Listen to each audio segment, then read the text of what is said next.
Halo, selamat pagi semua, terutama untuk Bapak kami, Bapak dosen Statistik 1, Bapak Arif. Perkenalkan, kami dari grup B ingin menunjukkan hasil kerja kami tentang resensi buku yang berjudul How to Lie with Statistics pada chapter 2, The Well-Chosen Average. Kelompok kami beranggotakan Kesya Oktanoyalini, Desidera Gismiati, Abista Gandewa, dan Dela Sucita. Yang pertama, saya akan menjelaskan tentang How to Lie with Statistics merupakan sebuah buku dari Darrell Huff. Buku ini berisi tentang statistik dan penjelasan yang menceritakan tentang banyak hal. Dalam buku ini juga mengemukakan bagaimana sisi buruk dan statistik. Sisi buruknya banyak digunakan para pembuat iklan dengan memainkan rata-rata sampel dalam suatu produk.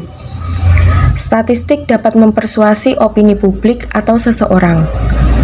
Seperti pada contohnya adalah ketika ada sebuah iklan yang menunjukkan data statistik.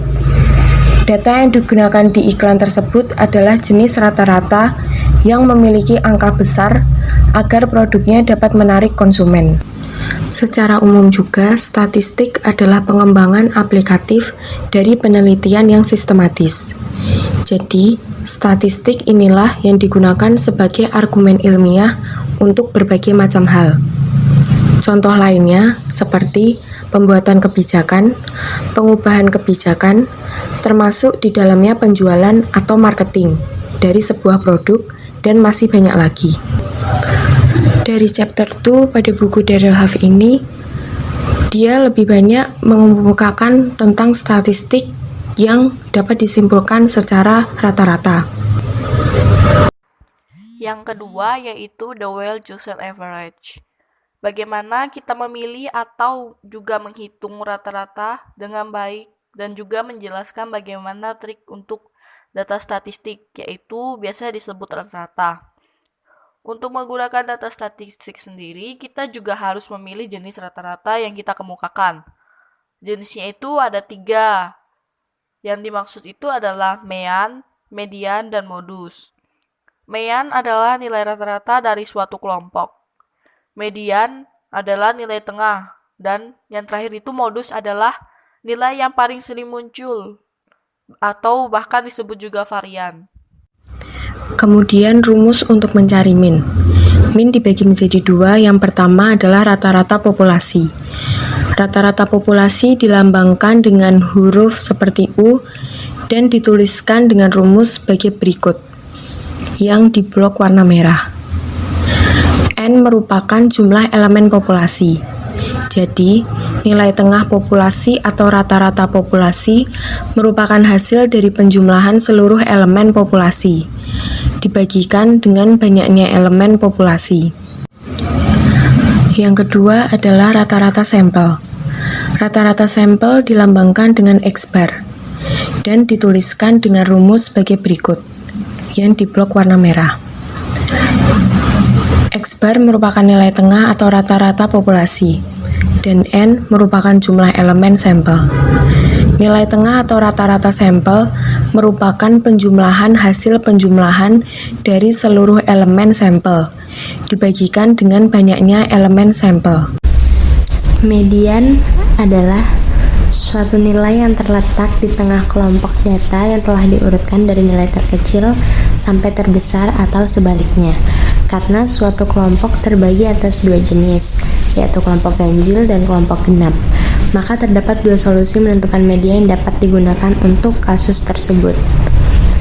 Yang pertama, langkah-langkah menentukan median untuk data ganjil.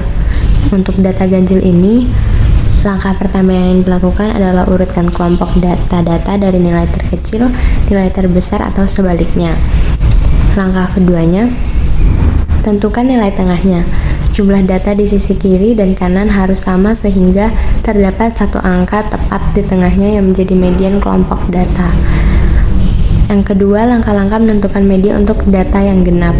Yang pertama, urutkan kelompok data dari nilai terkecil hingga terbesar atau sebaliknya, sama seperti data ganjil. Yang kedua, tentukan nilai tengahnya, jumlah data sisi kiri dan sisi kanan harus sama. Sisakan 2 angka di tengah, lalu cari rata-ratanya. Kemudian modus.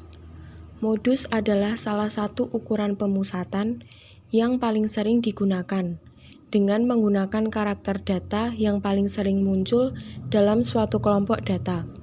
Adalah modus dari kelompok tersebut. Berbeda dengan median, penentuan modus tidak perlu melakukan pengurutan terhadap kelompok data, melainkan cukup menggunakan pengamatan terhadap data yang paling sering muncul dalam kelompok. Hal yang perlu diingat dalam modus adalah, modus tidak selalu ada untuk semua jenis kelompok data. Berbeda dengan nilai rata-rata dan median bisa dicari untuk semua kelompok data.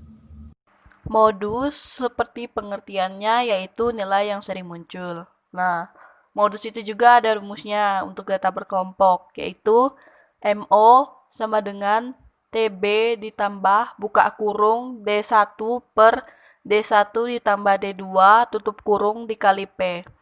Nah, untuk TB-nya sendiri yaitu tepi bawah kelas. Untuk D1 itu selisih frekuensi kelas modus dengan frekuensi sebelum kelas. Untuk D2 sendiri yaitu selisih frekuensi kelas modus dengan frekuensi sesudah kelas.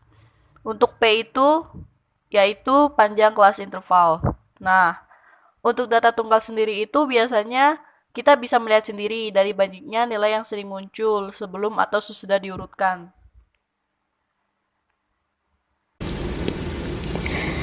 Dalam bab 2 ini, contohnya adalah angka kematian. Nah, di era pandemi ini, jumlah orang yang meninggal karena COVID-19 sangat banyak. Tapi, penyebab kematian bukan hanya COVID-19. Bisa saja dari penyakit-penyakit lain seperti kanker ataupun lainnya. Di Inggris dan Wales pada tanggal 20 Maret sampai 24 April, 38.550 orang meninggal.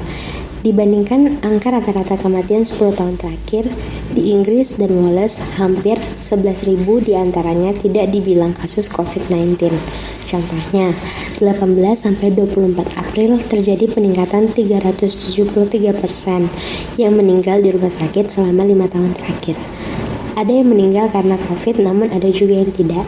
Jadi di sini penyebab kematian bukan hanya karena COVID, tapi karena dari era pandemi ini, angka kematian semakin meningkat karena COVID-19. Di Indonesia juga angka kematian mulai meningkat kembali dari bulan Agustus sampai September. Rabu tanggal 2 September tercatat 3.075 kasus baru COVID di Indonesia. Rasio meninggal akibat COVID-19 per 22 Maret lebih tinggi daripada rasio sembuhnya. Pada 28 Mei, total meninggal 1.946. Angka kematian yang sangat banyak atau terbilang besar, di mana sebagai calon sosiolog sangat memprihatinkan kasus ini, karena ada banyak sekali faktornya. Bahkan media-media yang diunggah banyak juga yang tidak sesuai kebenarannya. Banyak menimbulkan berita hoax yang membuat masyarakat cemas ataupun khawatir. Ada juga yang menimbulkan masyarakat tidak begitu percaya dengan kasus ini, sehingga menimbulkan tindakan yang gegabah, yang tidak terlalu peduli dengan protokol yang harus dijalankan. Hal-hal yang seperti ini yang bisa meningkatkan tingginya angka kematian. Ada contoh gambar rasio sembuh dan meninggal akibat COVID-19 per 22 Maret 2020. Di sini bisa dilihat dari negara ke negara. Di Singapura, Malaysia, dan Thailand, rasio sembuhnya lebih tinggi daripada rasio meninggal. Vietnam, Kamboja, dan Brunei Darussalam, rasio sembuhnya juga tinggi. Malahan rasio meninggalnya tidak ada. Indonesia dan Filipina, rasio meninggalnya lebih tinggi daripada rasio sembuh. Kemudian, ada contoh gambar lain COVID-19 di Indonesia. Bisa dilihat perbandingannya dari bulan Maret sampai bulan Mei, itu COVID-19 di Indonesia sangat naik jauh. Ada total kasusnya 24.538, kasus aktif 1.600.802, yang sembuh ada 6.240, dan yang meninggal 1.496 seperti contoh yang sudah tadi disebutkan sebelumnya pada 28 Mei 2020. Nah, upayanya sebagai calon sosiolog untuk mencegah tetap menjalankan pola hidup yang sehat, mematuhi protokol yang dijalankan pemerintah, memilih-milih media yang datanya valid. Kemudian walaupun COVID-19 menyebabkan kematian, tapi tidak hanya COVID-19 yang menyebabkan kematian, bisa jadi penyakit lain juga yang menyebabkan, namun alangkah lebih baiknya kita tetap menjaga pola hidup yang sehat. Kemudian ada pula data COVID-19 di 34 provinsi. Nah, di sini yang paling besar masih yang mendominasi adalah DKI Jakarta dengan jumlah kasus 55.099 dan yang menempati posisi kedua adalah Jawa Timur dengan jumlah kasus 38.431. Dan yang menduduki nomor 3 adalah Jawa Tengah dengan jumlah kasus 17.913. Kemudian nomor 4 Jawa Barat dengan jumlah kasus 14.591 dan Sulawesi Selatan menduduki nomor 5 dengan jumlah kasus 13.476. Diikuti dengan 29 provinsi lainnya seperti Kalimantan Selatan, Sumatera Utara, Bali, Kalimantan Timur, Sumatera Selatan, Papua, Sulawesi Utara, Riau, Banten, dan yang lainnya.